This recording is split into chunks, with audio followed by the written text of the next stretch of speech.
Hello, thank you for listening today. My name is Greta Harrison, and I'm the host of Born Fabulous. As a preface for today's podcast, let's discuss labels and terms. Steve and Laura Riggio's daughter Melissa was born in 1988 and passed away in 2008. During this time, the term mental retardation was used. I know because my own daughter, who is now 18, had this educational label when she was young. In 2008, it was changed to intellectual disability when Virginia started to change its laws. In 2012, the federal government enacted legislation changing the term mental retardation to intellectual disabilities in all federal law. Despite being urged to quickly replace all references to mental retardation, the change was gradual and varied state by state. Many nonprofits use the term mentally retarded as part of their name. Please keep in mind that historical context when listening to this podcast. And now, on to Steve and Laura Riggio, our featured guests on Born Fabulous. Please enjoy this introduction song, Love is a Potion. Melissa Riggio wrote the lyrics, Rachel Fuller wrote the music, and sings this beautiful song.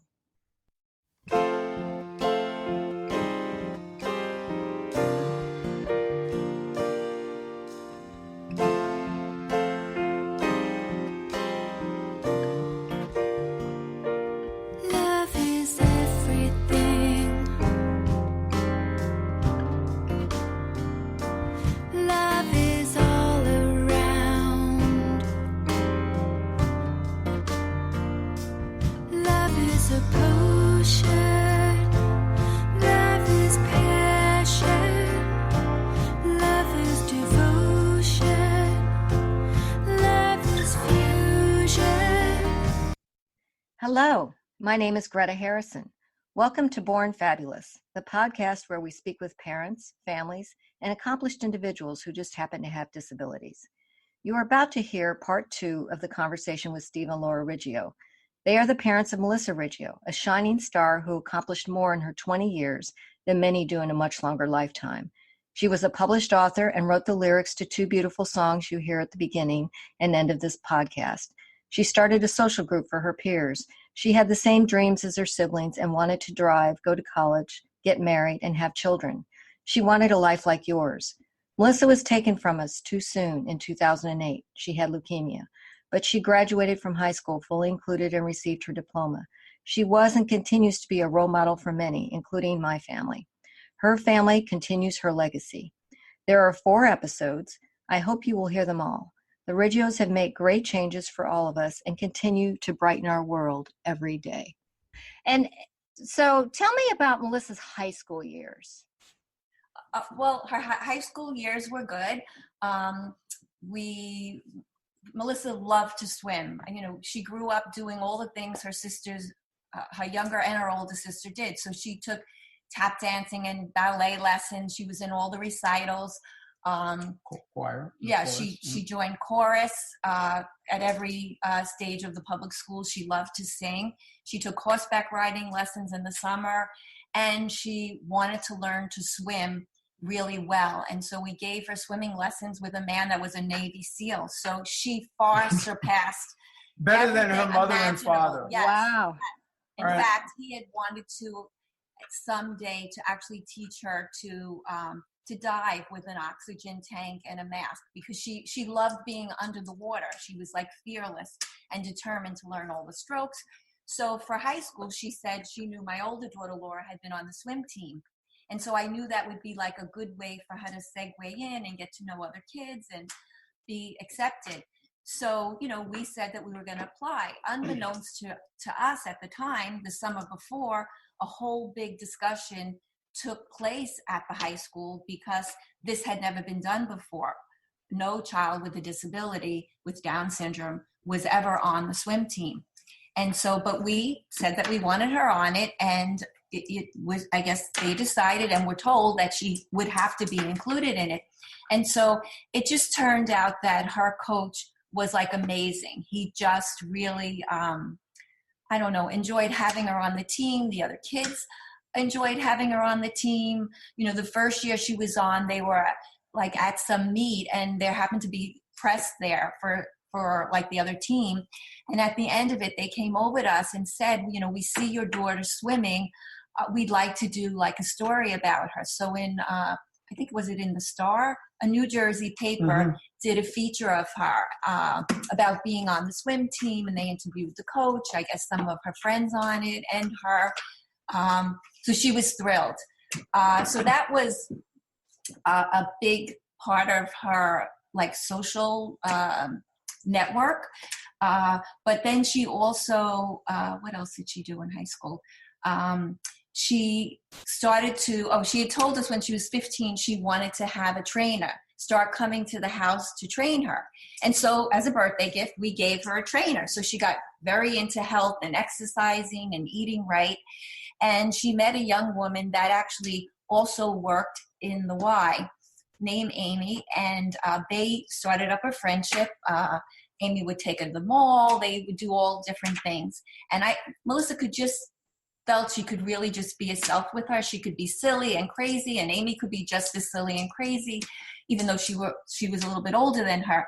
And so through school, in junior year, they do a program where you go out into the community and you get a chance to work in different areas. And so she had worked at Baby Gap. She had worked at Barnes & Noble. In Barnes & Noble. She had in a preschool. And then the local Y. She read to little kids, remember? Right, yes. In fact, she would come sometimes to my classroom. And read to little kids, yes. Which was always a great day. I loved having it there. But she actually worked in the Y through that program, so that when that program ended after junior year, they actually offered her a job, which she continued at until she was sick. And then even once she got into remission, she continued until she got sick again. But so that also helped her social network. I won't say it was all easy in high school. She really became aware of, I guess, within herself of being different and not wanting to be different, wanting to be fully accepted. And I don't even think it was that the kids were not socializing with her, because they were great with her. She was invited to different parties and sleepovers and things. But I just, I think for a normal teen, teenage years are very hard to find the group that you fit in with, and then you see other people dating or doing things that you want to do. So she struggled with that, but got through it. And I don't know, I think had a pretty good, high school experience. But she also wanted to, when talk in junior year came up of applying to schools and going to college, she had wanted to do that. And I really did get the feeling from the teachers that they just had no clue about that and didn't think that was possible, and thought that we were crazy for even imagining there could be a program. And so we began to network with one of the organizations we're active in for people with disabilities. National Down Syndrome Society. Down Syndrome Society, and we helped start 2 programs in New Jersey, one at the College of New Jersey and one at Mercer County Community College. Both are still in existence. The program at the College of New Jersey actually started a few years ago, a dorming component, which we really were, in the beginning telling them that that's such an important component. We would really like to see that added, and it was. Well, we began to think about Melissa's post-high school years pretty early on, right? So, and we became aware that the public education system is responsible for educating a child up till 21. I mean, they can actually stay in high school till 21. Through 21 years old in New Jersey. And it turns out that is an option that many parents take advantage of, or let's say fall back on, or are resigned to. And the fact remains that, a young adult of 20 years old really shouldn't be in high school. And while many, many schools have become progressive in inclusion, I think it becomes more difficult in high school, right? Because of the needs to adapt the curriculum. And being in high school at that age is kind of another world for an individual with a disability, because they're not with their age appropriate peers. If they stay. Yeah, if they stay, it's almost like a, I don't know how to use the term, but it's just not a good place to be for an young adult that sees their peers move on. They're staying behind, and they're not really getting the right support. Right. So as Laura said, we decided to engage the National Down Syndrome Society and a group of educators and professionals in New Jersey to, frankly, just simply explore, could a program be conceived, developed, piloted? The idea was to pilot a program. And fortunately, as Laura said, we did work. We worked about 2 years on the development of the program, and it took off. And it still exists in those two schools. And then in New York, shortly thereafter, the Association for the Help of Retarded Children started the Melissa Riggio Higher Education Program. And that is going to celebrate its 10th year anniversary this year. And now there are 6 sites throughout the city. Four in the city, 2 in New Jersey. Two in Brooklyn. 4 in HRC. No, 1 in Brooklyn. 1 in Brooklyn, 1 in Staten Island, and 4 in... 1 in Manhattan, 1 in the Bronx. Oh, okay. That's quite that's just quite a legacy. I mean, when we had first started thinking about Melissa going to a post-secondary program, again, we had read about different programs. I think there were 60 at the time across the United States, but nothing was here in New Jersey or even New York that we could try to have her attend. And so that's really how, we started with the first 2 pilot programs in New Jersey. So much of the disability movement over the last, say, 50 years has been geared towards, first, care. Taking care of individuals who need assistance, ranging from every type of disability, from the time they are born all the way through their lives, and care for them, care for their parents and family, to provide services, residential services, guardianship services, respite services. And of course, the inclusion movement has been very important. In addition, everyone is well aware that many workshops and supported employment programs exist nationwide. But this piece of a person's life after high school is something that wasn't being paid attention to.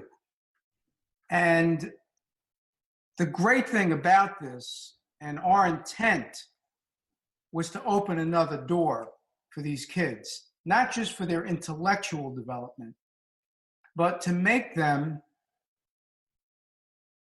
more fully integrated into society, and to give them jobs, and to give them jobs, and to make them employable and desirable by employers. And I think when we started, there were 70 such post-secondary programs throughout America of all different types. And I believe that number is in the hundreds now. Yeah, I don't know the exact number. And from day one, Laura and I said, well, we know that we could start a program, and get it off the ground. But our most important wish was to inspire others to get programs off the ground. And I think that's probably been the biggest impact of the 2 programs that exist that we were involved in, is that they provided inspiration to people all across America as to what is possible. And the great thing about these programs, one of the great things about the programs, besides seeing the graduates Right. throw their hats in the air on graduation day is the effect it has had on their fellow students, the mentors that work with them, and the professors whose lives are immeasurably enriched by nurturing these students, befriending them, and becoming aware of the human potential in all of our children and how important it is to have a diverse and pluralistic society where all members are given the opportunity to achieve their full potential. And as I always say, or as let's say Tim Shriver always says, this is the great unfinished business of the civil rights movement, is to bring all people with through all walks of life, with all disabilities, as fully as possible integrated into society. And this college's post-secondary program is one of those little cogs, hopefully, that we could make a little bit more progress towards that goal. That's wonderful. And you go to the graduations, as you insinuated, right? Yes, we've been to 2 at the College of Staten Island, and we've been to, I think, 1 at the College of New Jersey. Mm-hmm. I haven't been to any at the Mercer County site, but parents come up to us and just hug us and say, you don't know what you've done for my child. You know, when they came to this program, they were so shy and introverted. Look at them, because the students actually have to do a project the year that they're graduating. And so they get up and they explain like a little bit about their project. And you just see how much they've grown and blossomed. I think they find jobs for all of them. And then one of the graduates last year, because it's a mixed group, it's not all children with Down syndrome, it's all different disabilities, but one of them is going on to live independently, I guess in January. So he's all excited, and we had met him, and it's just wonderful. I mean, I'm just so happy for them. You know, I'm sad that Melissa didn't get to do those things, but I'm happy to see that other children are able to go on and really live rich, full, independent lives, as independent as they can be. And Greta, I think you're probably aware of this as perhaps more than us in terms of the studies that have been done. From elementary school to middle school to high school, when students are alongside other individuals with disabilities, developmental disabilities, they grow. Most of them grow because they see that embracing people from all walks of life makes you a better person. And that's something that certainly is, say, a byproduct of this inclusion movement that people initially didn't recognize, but is in fact been proven. You're exactly right. And I often say now that if all our high schools, all our schools would be fully inclusive, we would have much kinder kids growing up. Right. I think we would have less of the issues that we're seeing with violence and outsiders. And I know we would have less of that. And I keep echoing that. So thank you for that. But you gave a great segue into what follows that, which is the Melissa Riggio residence. Yes. You spoke about living independently, so let's go there. You know, when Melissa graduated, you know, before she got sick and then even after she got sick, but then was well, she had said, you know, I want to, because her friend Amy had her own house. So she said to me, I want to have like a house in Basking Ridge, you know, when I'm older, like Amy does.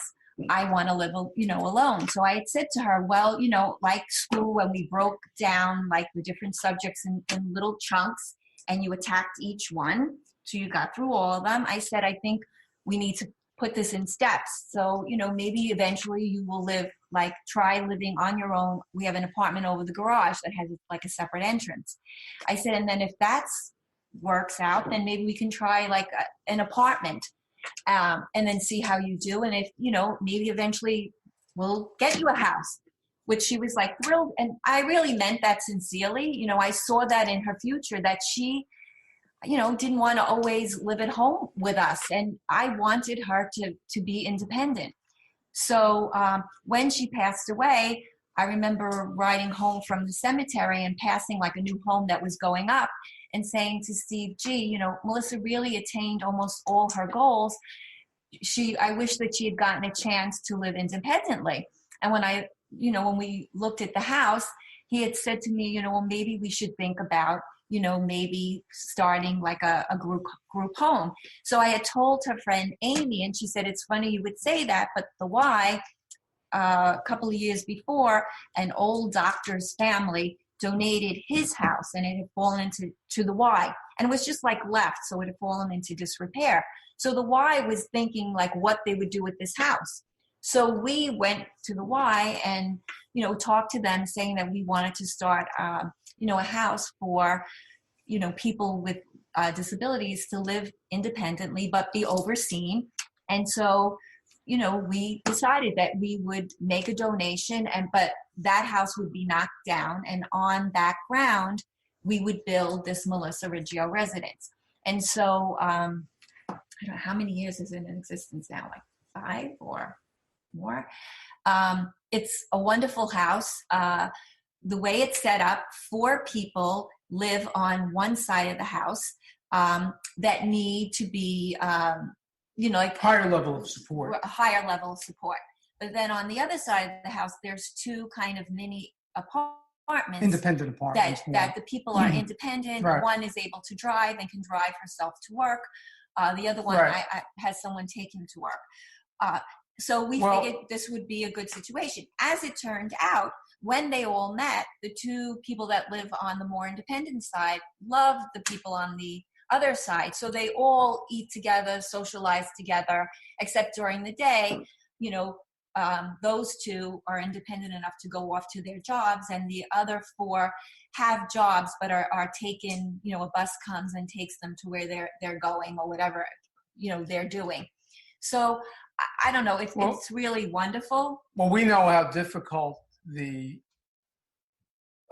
situation is, the crisis in residential housing for people with disabilities in America. It has been a crisis for some time.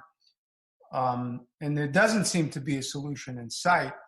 The backlog in individuals needing places to live, in many cases, is years, if not decades, as you know. We were fortunate to be able to provide the means to build the house, but what was most inspiring and encouraging and amazing about it was that everyone in the community contributed, right, in some way. Decorators offered their services, landscapers did the job, and all this provided for free. Local kids went and built things for the house. They built bird houses, around the property. It was a true community effort. I think there were some 90 volunteers ultimately. People contributed furniture, televisions, all kinds of things to the house. So it's a home. It's not a house. It is a home. The other thing that's nice about it, the people who live in the home can actually go out the back door and walk across to the Y and use the facilities whenever they like to. It's like an open door policy. So that's wonderful too. And then the people exercising in the Y all the time will come up to me and say, gee, we see, people working there now. It's so wonderful how everything has grown. So, we're very proud of it, but it's amazing how parents who advocate for their kids network and find creative ways to address these problems. Exactly. And we've heard of parents in other states, for kids that are friends, they get together, they either buy a house or pay for the apartment, and those 4 kids live together. So I think this was the important. YMCA, right? yeah. This was through the Y.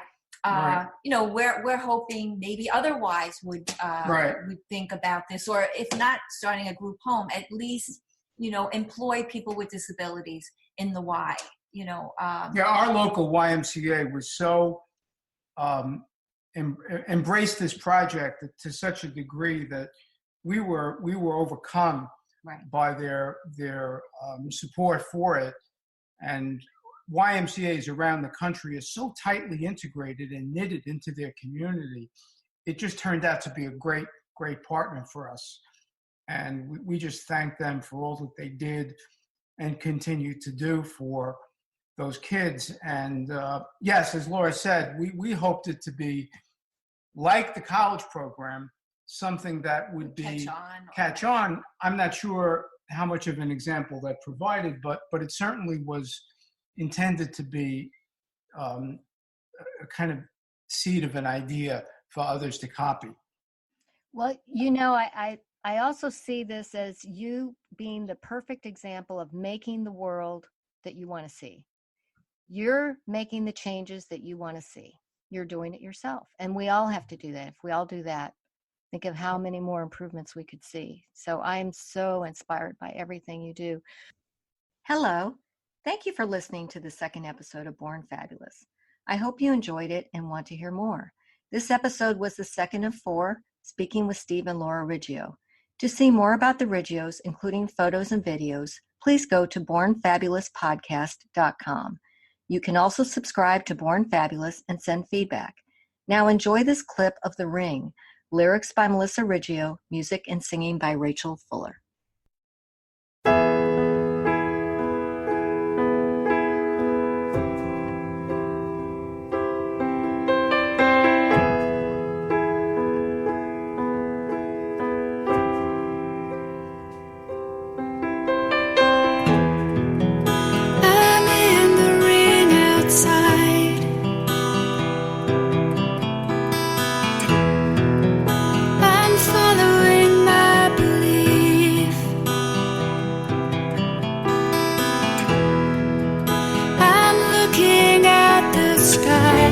I saw God.